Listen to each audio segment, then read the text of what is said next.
नमस्कार। आज हम एक बहुत ही दिलचस्प विषय पर बात करने वाले हैं। कनाडा में पंजाबियों का प्रवासन। ये एक लंबी कहानी है, 100 साल से भी ज्यादा पुरानी, और आज भी ये सिलसिला जारी है। हमारे पास इस पर कुछ अच्छे लेख और रिपोर्ट्स हैं, तो आज हम कोशिश करेंगे कि इस प्रवासन की जड़ों को समझें। मतलब इतिहास में क्या हुआ और आज क्या कारण है कि इतने सारे पंजाबी कनाडा जा रहे हैं या जाना चाहते हैं। तो चलिए इस पर थोड़ी गहराई से बात करते हैं। कहानी की शुरुआत, जैसा कि हमारे स्रोतों में है, ब्रिटिश राज के समय से होती है। 1897 में कुछ सिख सैनिक रानी विक्टोरिया की डायमंड जुबिली के लिए यूके जा रहे थे। हाँ, और वो रास्ते में ब्रिटिश कोलंबिया से गुजरे थे। बिल्कुल। और कहते हैं कि उन्हें वहाँ का मौसम, माहौल कुछ कुछ पंजाब जैसा लगा। शायद वहीं से ये विचार शुरू हुआ होगा। हाँ, हो सकता है। और इसके ठीक बाद मतलब 1904 से 1908 के बीच एक अच्छी खासी संख्या, करीब 5,000 पंजाबी पुरुष, जिनमें ज्यादातर सिख थे, वो कनाडा पहुंच गए। अच्छा, और वो वहाँ क्या करने गए थे? उस समय ब्रिटिश कोलंबिया में काफी काम चल रहा था। खेती बाड़ी, जंगल का काम, रेलवे लाइनें बिछ रही थीं, आरा मशीनें यानी सॉमिल्स थीं। तो इन क्षेत्रों में उन्हें काम मिला। मतलब लेबर की डिमांड थी वहाँ। हाँ, बिल्कुल। बल्कि कुछ कनाडाई कंपनियां तो एजेंट भेजकर बकायदा भर्ती कर रही थीं पंजाब से। लेकिन जैसा अक्सर होता है, शुरुआती दिन आसान नहीं रहे होंगे, है ना? बिल्कुल नहीं। बहुत भेदभाव झेलना पड़ा इन शुरुआती प्रवासियों को। वोट देने का हक नहीं था और इमिग्रेशन के कानून भी बहुत सख्त थे, जो खासकर एशिया से आने वालों के खिलाफ थे। और इसी से जुड़ी वो कोमागाटा मारू की घटना है 1914 की, वो तो बहुत ही दुखद किस्सा है। हाँ, वो बहुत ही मार्मिक घटना है। एक पूरा जहाज जिसमें 376 यात्री थे, ज्यादातर सिख, उसे वैंकूवर के किनारे पर उतरने ही नहीं दिया गया। वो उस समय की नस्लीय नीतियों का एक सीधा प्रमाण है। ये तो वाकई मुश्किल दौर था। हम्म। तो फिर हालात कब बदलने शुरू हुए? एक बड़ा मोड़ आया दूसरे विश्व युद्ध के बाद, और फिर खास तौर पर 1967 में, जब कनाडा ने अपनी इमिग्रेशन पॉलिसी बदली और नस्ल के आधार पर जो कोटा सिस्टम था उसे खत्म कर दिया। अच्छा, तो उसके बाद ज्यादा लोग जाने लगे। हाँ, उसके बाद पंजाबी प्रवासन में काफी तेजी आई। 60 के दशक से ही हजारों की संख्या में पढ़े लिखे स्किल्ड सिख कनाडा जाने लगे। और वो सिर्फ ब्रिटिश कोलंबिया में ही नहीं, बल्कि ओंटारियो, एल्बर्टा, पूरे कनाडा में फैले। और तभी शायद वो गुरुद्वारे और कम्युनिटी सेंटर्स वगैरह भी बनने शुरू हुए होंगे। बिल्कुल। यही वो दौर था जब कई गुरुद्वारे बने, सामुदायिक संगठन खड़े हुए, जो आज भी पंजाबी समुदाय के लिए बहुत अहम है। एक तरह से उनकी रीढ़ की हड्डी है। ये तो हुई इतिहास की बात। अब अगर आज की बात करें, तो कनाडा आज भी पंजाबियों के लिए इतना आकर्षक क्यों है? क्या कारण है? देखिए, सबसे पहला और शायद सबसे बड़ा कारण है आर्थिक अवसर, एक बेहतर जिंदगी की चाह। कनाडा की इकोनॉमी मजबूत है और वहाँ कई सेक्टर्स में अच्छी नौकरियां हैं। आईटी में, हेल्थ केयर में, ट्रक ड्राइविंग एक बहुत बड़ा सेक्टर है, कंस्ट्रक्शन में। और सैलरी वगैरह भी बेहतर होगी भारत के मुकाबले। हाँ, काफी बेहतर। वेतन तो ज्यादा है ही, साथ में जो एम्प्लॉय बेनिफिट्स मिलते हैं, सोशल सिक्योरिटी है, वो भी एक बड़ा प्लस पॉइंट है। और एक और चीज जो लोग बहुत देखते हैं, वो है वर्क लाइफ बैलेंस, मतलब काम और निजी जिंदगी में एक संतुलन। तो ये तो हुई काम की बात। दूसरा बड़ा कारण शायद पढ़ाई है। कनाडा के एजुकेशन सिस्टम की बहुत तारीफ होती है। बिल्कुल सही। कनाडा के कॉलेज और यूनिवर्सिटी दुनिया भर में माने जाते हैं। उनकी शिक्षा का स्तर बहुत ऊंचा है। और शायद पढ़ाई के बाद वहाँ रुकने के मौके भी मिलते हैं। हाँ, ये बहुत अहम पॉइंट है।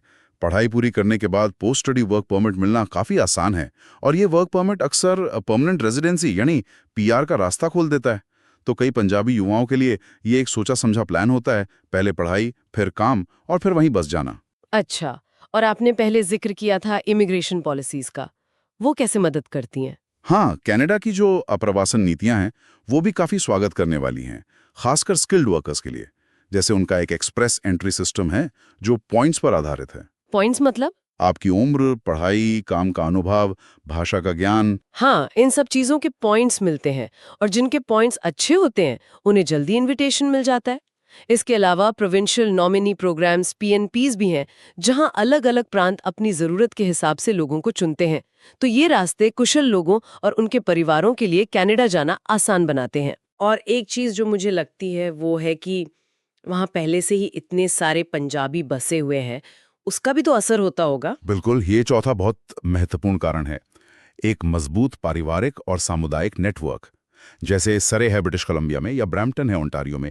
इन जगहों पर पंजाबियों की इतनी बड़ी आबादी है कि वहाँ एक तरह का मिनी पंजाब जैसा माहौल बन गया है। मतलब अपनापन महसूस होता होगा नए जाने वालों को। हाँ बिल्कुल, गुरुद्वारे हैं, पंजाबी खाना आसानी से मिल जाता है, अपनी भाषा बोलने वाले लोग हैं, सांस्कृतिक कार्यक्रम होते रहते हैं। ये सब चीज़ें नए लोगों को वहाँ सेटल होने में बहुत मदद करती हैं। इसे हम चेन माइग्रेशन भी कहते हैं, मतलब एक जाता है फिर वो अपने परिवार दोस्तों को बुलाता है और ये सिलसिला चलता रहता है। इनके अलावा कनाडा की सेफ्टी, पॉलिटिकल स्टेबिलिटी, कम क्राइम रेट, ये चीज़ें भी तो मायने रखती होंगी। हाँ बिल्कुल, कनाडा को एक सुरक्षित और स्थिर देश माना जाता है। वहाँ मल्टीकल्चरलिज्म यानी बहुसंस्कृतिवाद एक सरकारी नीति है, तो अलग अलग कल्चर के लोगों का स्वागत किया जाता है। और हाँ, उनका यूनिवर्सल हेल्थ केयर सिस्टम, मतलब सभी के लिए स्वास्थ्य सुविधाएं, ये भी एक बहुत बड़ा आकर्षण है। एक और बात जो मैंने सुनी है, क्या ये सच है कि कभी-कभी लोग सिर्फ इसलिए भी चले जाते हैं क्योंकि उनके दोस्त या रिश्तेदार चले गए हैं? मतलब एक तरह का सोशल प्रेशर। हाँ, ये भी एक पहलू है जिसे नकारा नहीं जा सकता। कभी कभी दोस्तों और रिश्तेदारों की सफलता देखकर या समाज में एक ट्रेंड सा बन जाता है कि बाहर जाना है, कनाडा जाना है बेहतर भविष्य के लिए, तो ये सामाजिक दबाव या देखा देखी भी एक फैक्टर हो सकता है। चलिए, अब कुछ आंकड़ों पर नजर डालते हैं। 2021 की जनगणना के हिसाब से कनाडा में सिख आबादी, जो पंजाबी प्रवासियों का एक बहुत बड़ा हिस्सा है, करीब 7,71,000 बताई गई है। हाँ, और ये कनाडा की कुल आबादी का लगभग 2.1% है। ये भारत के बाद दुनिया में सिखों की दूसरी सबसे बड़ी आबादी है। और ये लोग ज्यादातर कहाँ बसे हैं? सबसे ज्यादा हैं ओंटारियो में करीब 3 लाख, उसके बाद ब्रिटिश कोलंबिया में लगभग 2,90,000, और जैसा हमने पहले बात की, ब्रैम्पटन ओंटारियो और सरे बीसी जैसे शहरों में इनकी संख्या बहुत ज्यादा है।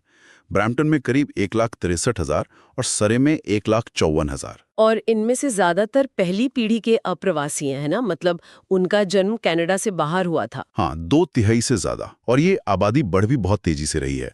2011 से 2021 के बीच 10 सालों में सिख आबादी करीब 70% बढ़ी है कनाडा में। 70%? ये तो बहुत ज्यादा है। हाँ, काफी तेज ग्रोथ है, और अनुमान लगाया जा रहा है कि 2028 तक ये संख्या 10 लाख पार कर सकती है। और भाषा की बात करें तो पंजाबी का क्या स्टेटस है वहाँ? पंजाबी भाषा भी वहाँ काफी मजबूती से मौजूद है। अंग्रेजी और फ्रेंच, जो वहाँ की ऑफिशियल भाषाएं हैं, उनके बाद पंजाबी कनाडा में तीसरी सबसे ज्यादा बोली जाने वाली भाषा है। 2016 के आंकड़ों के अनुसार 7 लाख से ज्यादा लोग पंजाबी बोलते थे। अब ये संख्या और बढ़ गई होगी। वाह! तो ये आंकड़े तो साफ दिखाते हैं कि पंजाबी समुदाय कनाडा का एक अहम हिस्सा बन चुका है। तो कुल मिलाकर देखें तो कनाडा में पंजाबियों के बसने की ये कहानी तरक्की, बेहतर मौकों और एक नई जिंदगी की तलाश की कहानी है, जो उन शुरुआती मजदूरों से शुरू हुई थी और आज के पढ़े लिखे प्रोफेशनल्स और स्टूडेंट्स तक जारी है। हाँ बिल्कुल, और जाते जाते एक सोचने वाली बात यह है कि जैसे जैसे ये समुदाय कनाडा में और बढ़ रहा है और वहाँ के समाज के साथ और गहराई से जुड़ रहा है, तो भविष्य में कनाडा की अपनी पहचान और पंजाबी संस्कृति के बीच ये जो तालमेल है, ये रिश्ता कैसे विकसित होगा, इस पर सोचना दिलचस्प होगा।